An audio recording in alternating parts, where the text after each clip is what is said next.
You can delete every shopping app, skip every night out, and do as many buy nothing challenges as you like. But if you don't fix this one thing, you will keep hemorrhaging money every single month. It's not about being lazy or about being reckless or being bad with money. If anything, it's a case of trying too hard to be good with the wrong thing. I'm Nischa. I'm a former investment banker turned financial educator, and I've seen hundreds of smart, responsible people make the mistakes I'm going to share with you in this video. And it's the one thing that's costing them their financial freedom. So in this video, I'm going to break down, firstly, the hidden flaw behind this whole buy nothing trend. Secondly, why even the most disciplined savers can still feel broke, and what to focus on instead to really move the needle for your finances. Let's start with the problem with buy nothing. 10 years ago, hardly anyone was talking about money online. It was very rare to see people saying, I have a shopping addiction, or here's how much debt I'm in. But now everyone's doing it, and no spend challenges are everywhere. For every person trying to sell you something or influence you, someone else wants to de-influence you instead. And I love that people are finally talking about money, being more transparent, helping each other make better choices. There's just one problem. Somewhere along the way, being good with money started to mean spending as little as possible. What a lot of people don't realize is that there's only so much that you can cut from your budget.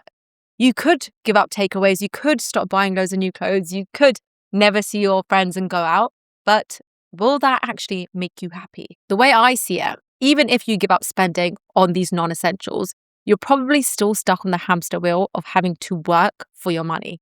You might even like your day job and it could be relatively easy, but you probably won't want to do it forever. If all you do is cut and save, you'll struggle to achieve financial freedom. So if you've ever felt like you're doing everything right, you're budgeting, you're saving, you're saying no to things that you enjoy, but you're still not seeing real progress, it might be time to look somewhere most people never do. It's time to look at the real money drains that eat up thousands every month. Because when you zoom out and look at where your money actually goes each month, sure, you can cut out on the coffees and the dinners, but they won't make as big of a difference as the main money drivers that's really impacting your finances. So let's start with the biggest one, and that is probably the roof over your head. The typical US household now spends 43% of its income just to buy a median-priced house of about $435,000. That's almost half of your income gone before you've even paid for electricity, groceries, or transport. And it's not that much better in England, where private renters on a median household income can expect to spend 36.3% of their income on an average priced rented home, or as much as 41.6% in London. Housing has become so expensive that you could almost lose half of your income just by putting a roof over your head. And for some, yes, spending this much on housing, it is unavoidable. But a mistake I see a lot of people make very early on in their journey is to make life harder for themselves by upgrading to a bigger home or a more expensive location, even if it means spending an extra 10 or even 20% of their income on housing. Let's run some numbers. Let's say, for example, you buy a $600,000 home with a $550,000 mortgage at a 6.5% interest over 30 years. Your monthly payment would be around $3,480, which might not seem too bad when you compare it to the cost of rent on a similar sized home. And you see your home as an investment. At least now your payments are going towards your own mortgage instead of someone else's, you might think. But before you celebrate, it's a good idea to really run the numbers on what would be the biggest purchase of your life and work out how much this will actually cost over the course of your term. In this case, you're paying $1.25 million by the time it's fully paid off. Twice as much as a home was worth when you bought it. If you went for a cheaper home and a $400,000 mortgage on the same terms, you'd pay about $900,000 in total. Sure, that's still a lot more, but still it's a difference of $350,000 from one decision. Your monthly payment would also fall from around $3,480 to roughly $2,530, saving you just under $1,000 every single month. This is what I mean when I say buy nothing is the wrong thing to focus on, because whilst you might be focusing on cutting back on the lattes and saying no to weekends away with your friends, you're consistently perhaps overspending by hundreds or maybe even thousands of dollars each month on this big inflexible commitment that might not mean as much to you as you think it would have when you first bought the thing. In fact, a bigger property can also cost you more in property taxes, furniture, utility bills, and repairs. So whether you're renting or buying, it can make a lot of sense to go for as small a property as you feel comfortable in. And if you're in a position to buy, think carefully about your mortgage term. This is the length of time that you have to pay back your loan. So a shorter term will usually result in higher monthly payments, but you'll pay less overall. So for example, a $400,000 mortgage at 6.5% spread over 35 years would cost around $900,000 in total, with monthly payments of around $2,400. But if you shorten that term from 35 years to 25 years, and your total cost drops to around $780,000, with monthly payments being closer to $2,700. So although you'd pay about $300 more each month by shaving 10 years off the term, you'd save around $120,000 overall, and you'd be mortgage free a full decade sooner. There's so many things you want to consider, and you really want to make sure you run the numbers on what would be the biggest purchase of your life. Even if, though, you get your housing right, there's another major expense worth looking at, and it's one that a lot of people insist is a necessity, yet it can quietly drain your income without you even realizing it, and that is cars. Only 10% of US adults don't drive, and 78% of US workers said they usually drive to work, compared to just 4% who use public transport. And the US isn't the only place where people are reliant on cars. It's a similar story in Ireland and the UK. Australia is becoming increasingly car dependent. New Zealand is reportedly the most car dependent nation due to a lack of public transport. So no matter where you live, having a car can save time, it can offer more flexibility, it can even expand your job options. But there is a chance that your vehicle is costing you more than it should do. And with just a few small changes, what I'm about to say can save you thousands. So let's say you buy a new car for $45,000.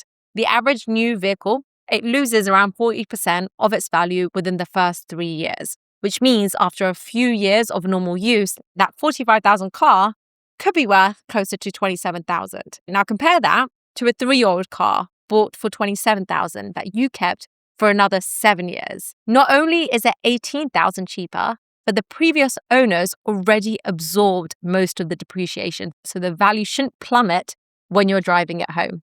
Even leasing or upgrading regularly can be more expensive than people realize. Let's say you're paying $600 a month for a car on finance. That's $7,200 a year or $72,000 over a decade. And at the end of it, you have pretty much nothing to show for it. Now imagine instead you drive something cheaper, say $350 a month. That's an instant saving of $250 a month or $3,000 a year. That's money that could go straight towards investments, paying down debt, or simply giving yourself more financial breathing space. Whenever I'm about to make a really big purchase or I'm trying to decide whether to cut something from my budget or not, firstly, I think about how important that purchase is for me. How important is that new car, and can I actually get that same thing for cheaper? Secondly, when it comes to really big numbers, for major purchases like a car or a home, I'd compare my savings and put them into an online investment calculator. I'll show you how. It only takes a minute. So there are loads of different websites that could do this, but here I'm using the investment calculator on calculator.net. If you were to invest the $250 a month difference in a global index fund that gives you an average annual return of 8%, after 30 years, you'd have $354,000 invested. Even better, you'd only have contributed $90,000 of that yourself. If you'd like to start investing in 2026, by the way, and you haven't got a clue where to begin, you're in the right place because I've been investing for 8 years now and I share everything I've learned on this channel. Make sure you subscribe for my future videos. And if you want to know where to start, this video right here could be the perfect place because it's where I share all the things I wish I did from the very, very beginning. Anyway, let's get back to talking about cars. You might also want to weigh up the potential savings that come from buying a used car versus the cost of repairs. And I know all this can take time to do, but it's so worth it when you can save hundreds a month and then still treat yourself to a manicure or a facial now and then. And those small treats, they matter because as I'm about to explain, you could work hard your whole life, saving, budgeting, doing everything right, only to have years of progress wiped out by something completely out of your control, such as healthcare, $25,500. That's how much the average employer-based family health insurance plan now costs each year in the US with workers covering about 6,300 of it themselves. And the worst part is that the cost of those plans have risen by 342% since 1999 and is expected to rise even further this year. And if that sounds bad, it can be worse if you don't have an employer offering health coverage or you're not married to someone who does, as you'll need to cover that cost yourself. And I know many of you watching this don't live in the US, but you'll want to stick around because some of the tips I'm about to give you are relevant in other parts of the world too. One of the best things you can do for your money is to get a job with an employer with a generous healthcare policy. It can save you literally thousands each year. This can make sense even if you live in the UK or another part of the world where healthcare is free, because some employers offer private healthcare packages that can give you access to faster treatments and sometimes more specialist care. If you have a choice of plans, make sure yours suits your situation and your needs. And if your country offers tax advantage accounts to help with medical expenses, definitely consider opening one too. In the US, they are known as HSAs, and your contributions will reduce your taxable income. Any interest or investment returns you earn on the money within your account will also be tax-free. Another thing to consider, no matter where you live, is what you would do if you are unable to work due to an illness or an injury. Some employers, they offer a generous sick pay packages, which can offer financial security and peace of mind. Others will pay you the legal minimum. But if you live in a country without a legal minimum or you don't qualify, you could be on your own. And this is where policies such as life insurance, critical illness cover, and income protection can come in useful. I know it's not nice to think about the worst case scenario with things, but I promise that your time is much better spent thinking about this now, getting the right policies and protections in place and reviewing them regularly, rather than wasting hours each week beating yourself up for little purchases that don't have as much of an impact on your financial stability. That brings me to the final cost on this list, and it's one that pretty much can feel like a second mortgage for some people. Now, I don't have children myself, but I've watched so many friends and ex-colleagues speak and struggle with the next one. Baby food, nappies, clothes. They're just a few expenses that can eat into your budget as a new parent, but the impact these things have on your overall financial health will be tiny compared to the cost of childcare. In the UK, it costs about £263 a week on average, so roughly £13,500 a year to send a child under 2 to nursery full-time. In the US, even higher, and for some parents, it simply doesn't make financial sense to keep working when childcare costs eat up most of their salary. And so it's no surprise that a lot of parents around the world are stepping back from full-time work to look after their children. And it is usually the mothers that do this. And while the move might save money in the short term, it can have a long-term consequence that we might overlook in the beginning. That's slower career progression, lost pension contributions, and smaller future pay rises. So if you've got children or you're planning to start a family, this will be one that would be very, very helpful to run the numbers on. And I'm talking about the biggest element of this cost, which is childcare and how you go about it. If a full-time nursery place takes up a huge chunk of your household income, could you do part-time instead? Could both parents slightly reduce their hours instead of one person making the full sacrifice? Could you take advantage of flexible or remote work to cut commuting time and childcare costs at the same time? Every family's situation is completely different, and obviously there's more that goes into this than just the numbers. But if childcare costs don't make that much sense in the short term, it's important to also think about the long-term trade-offs as well, because it can sometimes be worth it to protect your career, to protect your future income potential, for the ability to retire one day. If your government offers tax credits, childcare vouchers, early years funding, just make sure you're also claiming everything that you're eligible for as well. And there's no right or wrong way to go about this, nor am I encouraging anyone to settle or make a decision that they don't want to. But I do think it's important for you to be informed so you can make the right decision for you and your family. Speaking of making informed decisions and running the numbers, that's actually a skill that you can get better at. And one way to achieve your goals faster is to learn how to solve problems more effectively. And that's exactly what today's sponsor, Brilliant, helps you do. Brilliant is an interactive learning platform that helps you finish every day smarter than the last. You can master a range of topics such as maths, science, computer science, even if you've struggled with these topics before. I love dipping in and out of their everyday maths course. It's so useful as a life skill because it takes the kind of maths that shows up in real life, like percentages, and makes it easy to connect those ideas with the way we handle and manage our money day to day. And one of the things I love most about it is that there's no need to sit through long lectures or force yourself to read textbooks that just send you to sleep, because instead, you'll learn by completing guided challenges. It also feels very personalized because you'll start at the right level for you and move forward at your own pace, meaning you'll neither feel behind nor like the content's too easy. And best of all is that it's built by teachers and researchers from MIT, Harvard, and Caltech. So you're learning from some of the best minds in the world and in a way that feels practical and human. To learn completely for free on Brilliant for a full 30 days, go to brilliant.org/Nischa, or you can scan the QR code on the screen or click the link in the description. And if you do like it, Brilliant's also giving our viewers 20% off of an annual premium subscription as well, which gives you unlimited daily access to everything on Brilliant. So that is it. Those are the decisions that quietly shape your financial future and determine how much freedom you actually have and how you spend your time.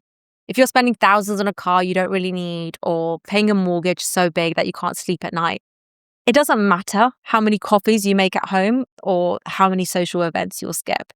You will still feel stuck. So before you vow to buy nothing this year, make sure your necessities such as housing, transport, insurance, childcare, they take up as little of your budget as reasonably possible. That way, you have room to spend on what actually makes life meaningful.